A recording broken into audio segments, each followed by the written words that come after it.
Hi hello ನಮಸ್ತೆ ಎಲ್ಲರಿಗೂ daily updates ಚಾನಲಿನ ಮತ್ತೊಂದು ವಿಡಿಯೋಗೆ ಸ್ವಾಗತ ಸುಸ್ವಾಗತ. ಸ್ನೇಹಿತರೆ, ಎಲ್ಲರೂ ಹೇಗಿದ್ದೀರಾ? ಎಲ್ಲರೂ ಚೆನ್ನಾಗಿದ್ದೀರಾ ಅಂದ್ಕೊಂಡಿದ್ದೀನಿ. ನಾನು ಕೂಡ ತುಂಬಾ ಚೆನ್ನಾಗಿದ್ದೀನಿ. ಎಲ್ಲರೂ ಚೆನ್ನಾಗಿದ್ದೀರಾ ಅಂದ್ಕೊಂಡು ಭಾವಿಸ್ಕೊಂಡು ಇವತ್ತಿನ ಒಂದು ವಿಡಿಯೋನ ಶುರು ಮಾಡಿಬಿಡೋಣ. ಇವತ್ತಿನ ಒಂದು ವಿಡಿಯೋದಲ್ಲಿ ಗುರು ಶುಕ್ರರು ಒಟ್ಟಾಗಿ ಸ್ನೇಹಿತರೆ ಗಜಲಕ್ಷ್ಮಿ ರಾಜಯೋಗವನ್ನು ಸೃಷ್ಟಿಸಲಿದ್ದಾರೆ.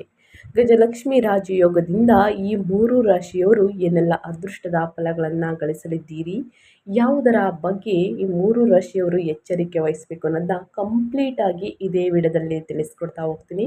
ಇದನ್ನೆಲ್ಲ ತಿಳ್ಕೋಬೇಕು, ಸಣ್ಣ ಪುಟ್ಟ ಪರಿಹಾರಗಳನ್ನು ಫಾಲೋಅಪ್ ಮಾಡಬೇಕು ಅಂದರೆ ಎಲ್ಲೂ ಕೂಡ ವಿಡಿಯೋನ ಸ್ಕಿಪ್ ಮಾಡಬಾರ್ದು. ಅಂದರೆ ವಿಡಿಯೋನ ಕಟ್ ಮಾಡಿ ಓಡಿಸ್ಕೊಂಡು ನೋಡ್ತೀನಿ ಅಂದರೆ ಫುಲ್ ಇನ್ಫಾರ್ಮೇಷನ್ ಅರ್ಥ ಆಗಲ್ಲ. ಸೊ ಹಾಗಾಗಿ ಎಲ್ಲ ವಿಡಿಯೋದಲ್ಲೂ ತಿಳಿಸ್ತಾ ಇರ್ತೀನಿ. ಮೊದಲಿಂದ ಕೊನೆ ತನಕ ವಿಡಿಯೋನ ವಾಚ್ ಮಾಡಿ. ವಿಡಿಯೋದಲ್ಲಿ ಒಳ್ಳೆ ಮಾಹಿತಿ ಸಿಕ್ಕಿದ್ದಲ್ಲಿ ತಪ್ಪದೆ ವಿಡಿಯೋಗೊಂದು ಲೈಕ್ ಕೊಟ್ಟು, ಇನ್ನೂ ನನ್ನ ಚಾನಲ್ನ ಸಬ್ಸ್ಕ್ರೈಬ್ ಮಾಡ್ಕೊಂಡಿಲ್ಲ ಅಂದರೆ ಡೈಲಿ ಅಪ್ಡೇಟ್ಸ್ಗೆ ಸಬ್ಸ್ಕ್ರೈಬ್ ಆಗಿ ನಿಮ್ಮ ಅಭಿಪ್ರಾಯಗಳನ್ನು ಕಮೆಂಟ್ ಬಾಕ್ಸಲ್ಲಿ ತಿಳಿಸಬಹುದು. ಯಾರೆಲ್ಲ ಸಬ್ಸ್ಕ್ರೈಬ್ ಮಾಡಿಕೊಂಡು ಪ್ರತಿನಿತ್ಯ ವಾಚ್ ಮಾಡ್ತಿದ್ದೀರಾ ಅಂಥವರಿಗೆ ಥ್ಯಾಂಕ್ ಯು ಸೋ ಮಚ್ ಅಂತ ಹೇಳ್ತಾ, ಕಮೆಂಟ್ ಬಾಕ್ಸಲ್ಲಿ ಓಂ ಶ್ರೀ ಮಹಾಲಕ್ಷ್ಮಿ ನಮಃ ಅಂತ ಕಮೆಂಟ್ ಮಾಡಿ. ಮಹಾಲಕ್ಷ್ಮಿಯ ಅನುಗ್ರಹದಿಂದ ನಿಮ್ಮ ಜೀವನದಲ್ಲಿ ಸುಖ ಸಂಪತ್ತು ಹೆಚ್ಚಳವಾಗಲಿ ಅಂತ ಕೇಳ್ಕೊತಾ ವಿಡಿಯೋದ ಕಡೆ ಗಮನ ಕೊಡ್ತಾ ಹೋಗೋಣ. ಹೌದು ಸ್ನೇಹಿತರೆ, ಈ 3 ರಾಶಿಯವರಿಗೆ ರಾಜಯೋಗ. ಈ ರಾಶಿಯವರಿಗೆ ಸುಖದ ಸುಪ್ಪತ್ತಿಗೆ ಸಕಲ ಐಶ್ವರ್ಯ ಪ್ರಾಪ್ತಿ ಅಂತಲೇ ಹೇಳ್ಬೋದು. ಹಾಗಿದ್ರೆ 3 ರಾಶಿಯವರ ಬಗ್ಗೆ ಮತ್ತಷ್ಟು ತಿಳಿಸ್ಕೊಡ್ತಾ ಹೋಗ್ತೀನಿ ಬನ್ನಿ. 2026ರ ಮೇ ತಿಂಗಳಿನಲ್ಲಿ ಸ್ನೇಹಿತರೆ ಒಂದು ಬಹಳ ಶಕ್ತಿಶಾಲಿಯಾದಂತಹ ಮತ್ತು ವಿಶೇಷವಾದಂತಹ ರಾಜಯೋಗ ನಿರ್ಮಾಣವಾಗಲಿದೆ. ಈ ರಾಜಯೋಗದ ಗಜಲಕ್ಷ್ಮಿ ರಾಜಯೋಗ ಎಂದು ಕರೆಯಲಾಗುತ್ತದೆ. ಈ ರಾಜಯೋಗದ ನಿರ್ಮಾಣದಿಂದಾಗಿ ಈ 3 ರಾಶಿಯ ಜನರಿಗೆ ಸ್ನೇಹಿತರೆ ಅತ್ಯಂತ ಹೆಚ್ಚಿನ ಶುಭ ಫಲಗಳು ಪ್ರಾಪ್ತಿಯೊಂದಿಗೆ ಅಪಾರ ಲಾಭ ದೊರಕಲಿದೆ. ಆ ಅದೃಷ್ಟ ಯಾರ್ಯಾರು ಅನ್ನೋದನ್ನ ತಿಳ್ಕೊಳ್ತಾ ಹೋಗೋಣ ಬನ್ನಿ. ನಿಮ್ಮದು ಕೂಡ ಒಂದಾಗಿರಬಹುದು ಸ್ನೇಹಿತರೆ. ಎಲ್ಲೂ ಕೂಡ ವಿಡಿಯೋನ ಸ್ಕಿಪ್ ಮಾಡ್ದೇ ಕೊನೆ ತನಕ ವಾಚ್ ಮಾಡಿ, ವಿಡಿಯೋಗೆ ಲೈಕ್ ಕಮೆಂಟ್ ಶೇರ್ ಮಾಡಿ ಅಂತ ಹೇಳ್ತಾ, ಜ್ಯೋತಿಷ್ಯ ಶಾಸ್ತ್ರದಲ್ಲಿ ಅನೇಕ ರಾಜಯೋಗಗಳ ಬಗ್ಗೆ ಹೇಳಲಾಗಿದೆ. ಇದರಲ್ಲಿ ಒಂದು ಗಜಲಕ್ಷ್ಮಿ ರಾಜಯೋಗವಾಗಿದೆ. 2026ರ ಮೇ ತಿಂಗಳಿನಲ್ಲಿ ಈ ರಾಜಯೋಗದ ನಿರ್ಮಾಣವಾಗುವುದು. ಜ್ಯೋತಿಷ್ಯದ ಪ್ರಕಾರ ಮಿಥುನ ರಾಶಿಯಲ್ಲಿ ಗುರುಗ್ರಹವು ತನ್ನ ಸಂಚಾರವನ್ನು ಮಾಡುತ್ತಿದೆ. ಹಾಗೆ ಮೇ 8ರಂದು ಸ್ನೇಹಿತರೆ ಶುಕ್ರ ಗ್ರಹವು ಇದೇ ಮಿಥುನ ರಾಶಿಯನ್ನು ಪ್ರವೇಶಿಸುವುದು. ಇದರಿಂದಾಗಿ ಶುಕ್ರ ಮತ್ತು ಗುರುಗ್ರಹಗಳ ಶುಭ ಸಂಯೋಗವು ರೂಪುಗೊಳ್ಳಲಿದೆ. ಈ ಸಂಯೋಗದಿಂದಾಗಿ ಗಜಲಕ್ಷ್ಮಿ ರಾಜಯೋಗ ನಿರ್ಮಾಣಗೊಳ್ಳಲಿದೆ ಅಂತಲೇ ಹೇಳಬಹುದು. ಹಾಗಿದ್ರೆ ಸ್ನೇಹಿತರೆ ಈ 3 ರಾಶಿಯವರು ಯಾರ್ಯಾರು ಅನ್ನೋದನ್ನ ನೋಡ್ತಾ ಹೋಗೋಣ. ಇವಾಗೆಲ್ಲೂ ಕೂಡ ಸ್ಕಿಪ್ ಮಾಡ್ತಾನೆ ಕೊನೆ ತನಕ ವಾಚ್ ಮಾಡಿ. ಮೊದಲನೇ ಅದೃಷ್ಟ ರಾಶಿ ಬಂದು ಮೇಷರಾಶಿಯವರಿಗೆ. ಮೇಷರಾಶಿಯವರಿಗೆ ಸ್ನೇಹಿತರೆ ಇದೇ 8ನೇ ತಾರೀಕು ಮೇ ತಿಂಗಳಲ್ಲಿ ಗಜಲಕ್ಷ್ಮಿ ರಾಜಯೋಗದ ಅತ್ಯಂತ ಹೆಚ್ಚಿನ ಶುಭ ಪ್ರಭಾವವನ್ನು ಮೇಷರಾಶಿಗೆ ಸೇರಿದ ಜನರ ಜೀವನದ ಮೇಲೆ ನೋಡಬಹುದು. ಹಾಗಾಗಿ ಈ ರಾಶಿಗೆ ಸೇರಿದ ಜನರಿಗೆ ಅಪಾರ ಧನ ಲಾಭವಾಗುವಂತಹ ಯೋಗ ನಿರ್ಮಾಣಗೊಳ್ಳುವುದು. ಜೊತೆಗೆ ನೀವು ನಿಮ್ಮ ಹಣವನ್ನು ಕಳೆದುಕೊಂಡಿದ್ದರೆ ಈ ಅವಧಿಯಲ್ಲಿ ನೀವು ಅದನ್ನು ವಾಪಸ್ಸು ಪಡೆಯುವಂತಹ ಸಾಧ್ಯತೆ ಹೆಚ್ಚಾಗಿರುವುದು.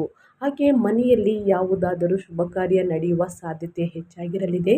ಕೆಲಸವನ್ನು ಹುಡುಕುತ್ತಿರುವಂತಹ ಮೇಷರಾಶಿಗೆ ಸೇರಿದ ಜನರಿಗೆ ಈ ಅವಧಿಯಲ್ಲಿ ಉತ್ತಮ ಉದ್ಯೋಗ ದೊರಕುವಂತಹ ಯೋಗ ನಿರ್ಮಾಣಗೊಳ್ಳುವುದು. ಜೊತೆಗೆ ಈ ಅವಧಿಯಲ್ಲಿ ನಿಮ್ಮ ಆರೋಗ್ಯ ಸಮಸ್ಯೆಗಳೆಲ್ಲವೂ ದೂರವಾಗಲಿದೆ. ಇದರೊಂದಿಗೆ ಹೂಡಿಕೆಗೆ ಸಂಬಂಧಿಸಿದಂತೆ ಮೇಷರಾಶಿಗೆ ಸೇರಿದ ಜನರು ಹೆಚ್ಚಿನ ಪ್ರಯೋಜನಗಳನ್ನು ಪಡೆಯಬಹುದಾಗಿದೆ. ಒಟ್ಟಾರೆಯಾಗಿ ಏನೆಲ್ಲ ಅದೃಷ್ಟದ ಫಲಗಳನ್ನು ಮೇಷರಾಶಿಯವರು ಗಳಿಸಲಿದ್ದೀರಿ ಗಜಲಕ್ಷ್ಮಿ ರಾಜಯೋಗದಿಂದ ನನ್ನ ಕಂಪ್ಲೀಟಾಗಿ ತಿಳಿಸ್ಕೊಟ್ಟಿದ್ದೀನಿ. ಇನ್ನು ಮುಂದಿನ ರಾಶಿ ಬಂದು ಮಿಥುನ ರಾಶಿಯವರಿಗೆ.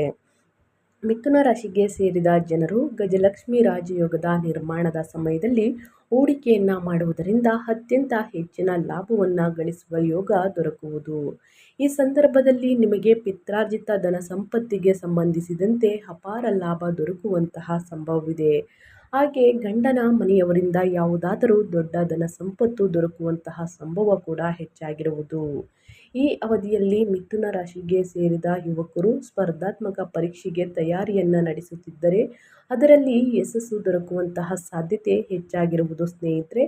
ಹಾಗೆ ಈ ಸಂದರ್ಭದಲ್ಲಿ ನಿಮ್ಮ ಮನೆಯಲ್ಲಿ ಸಂತೋಷಮಯವಾದ ವಾತಾವರಣವಿರಲಿದೆ. ಜೊತೆಗೆ ಹೊಸ ಕೆಲಸವನ್ನು ಶುರು ಮಾಡಬೇಕೆಂದು ಯೋಚಿಸುತ್ತಿರುವ ಮಿಥುನ ರಾಶಿಗೆ ಸೇರಿದ ಜನರಿಗೆ ಈ ಅವಧಿಯು ಬಹಳ ಉತ್ತಮವಾಗಿರುವುದು.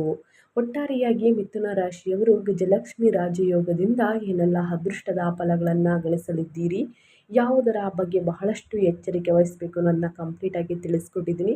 ಇನ್ನು ಮುಂದಿನ ರಾಶಿ ಬಂದು ಸ್ನೇಹಿತರೆ, ಮುಂದಿನ ರಾಶಿ ಬಂದು ಸಿಂಹ ರಾಶಿಯವರಿಗೆ. ಸಿಂಹ ರಾಶಿಗೆ ಸೇರಿದ ಜನರು ಗಜಲಕ್ಷ್ಮಿ ರಾಜಯೋಗದ ನಿರ್ಮಾಣದಿಂದಾಗಿ ಆಸ್ತಿಗೆ ಸಂಬಂಧಿಸಿದಂತೆ ದೊಡ್ಡ ಲಾಭವನ್ನು ಗಳಿಸುವಂತಹ ಸಂಭವ ಇದೆ. ಹಾಗೆ ಈ ಅವಧಿಯಲ್ಲಿ ಹೊಸ ಆಸ್ತಿ, ಮನೆ, ಅಂಗಡಿ ಇತ್ಯಾದಿಗಳನ್ನು ನೀವು ಖರೀದಿಸಬಹುದಾಗಿದೆ. ಇದರೊಂದಿಗೆ ಸಿಂಹ ರಾಶಿಗೆ ಸೇರಿದ ಜನರ ಮನೆಯಲ್ಲಿ ಸಂತೋಷಮಯವಾದ ವಾತಾವರಣ ಇರುವುದು. ಹಾಗೆ ನಿಮ್ಮ ಆರೋಗ್ಯಕ್ಕೆ ಸಂಬಂಧಿಸಿದಂತೆ ಯಾವುದಾದರೂ ಸಮಸ್ಯೆಯಿಂದ ನೀವು ಬಳಲುತ್ತಿದ್ದರೆ ಈ ಅವಧಿಯಲ್ಲಿ ನಿಮ್ಮ ಸಮಸ್ಯೆಗಳನ್ನು ದೂರವಾಗಲಿದೆ ಸ್ನೇಹಿತರೆ. ಜೊತೆಗೆ ಮನೆಯವರೊಂದಿಗೆ ಹೊರಗೆ ಸುತ್ತಾಡಲು ತೆರಳುವಂತಹ ಉತ್ತಮ ಅವಕಾಶ ಲಭಿಸುವುದು. ಇದರೊಂದಿಗೆ ಷೇರು ಮಾರುಕಟ್ಟೆಗೆ ಸಂಬಂಧಿಸಿದಂತಹ ಕೆಲಸವನ್ನು ಮಾಡುವ ಸಿಂಹ ರಾಶಿಗೆ ಸೇರಿದ ಜನರಿಗೆ ದೊಡ್ಡ ಪ್ರಯೋಜನವು ಈ ಅವಧಿಯಲ್ಲಿ ಲಭಿಸುವುದು. ಈ ಅವಧಿಯಲ್ಲಿ ವೃತ್ತಿ ಜೀವನಕ್ಕೆ ಸಂಬಂಧಿಸಿದಂತೆ ದೊಡ್ಡ ಯಶಸ್ಸನ್ನು ಗಳಿಸಲಿದ್ದೀರಿ. ಹಾಗೆ ನಿಮ್ಮ ಕಠಿಣ ಪರಿಶ್ರಮಕ್ಕೆ ಈ ಅವಧಿಯಲ್ಲಿ ಉತ್ತಮ ಫಲವನ್ನು ಪಡೆಯಲಿದ್ದೀರಿ. ಕೆಲಸಕ್ಕೆ ಸಂಬಂಧಿಸಿದಂತೆ ಹೊಸ ಅವಕಾಶಗಳು ಅಥವಾ ಬಡ್ತಿ ದೊರಕಬಹುದು.